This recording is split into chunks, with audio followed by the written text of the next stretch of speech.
Style. Style is the answer to everything. A fresh way to approach a dull or dangerous thing. To do a dangerous thing with style is what I call art.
Style.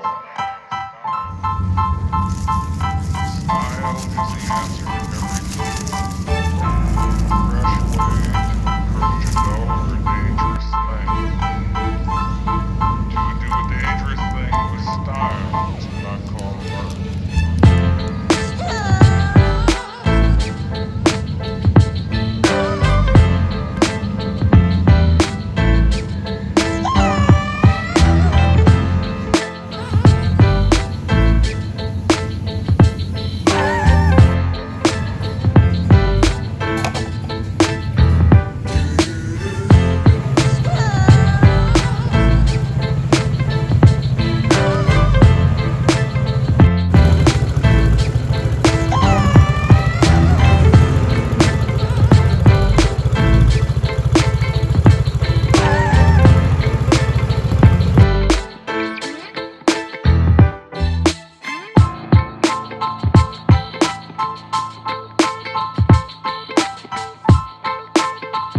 Assalamualaikum. Saat ini tidak bisa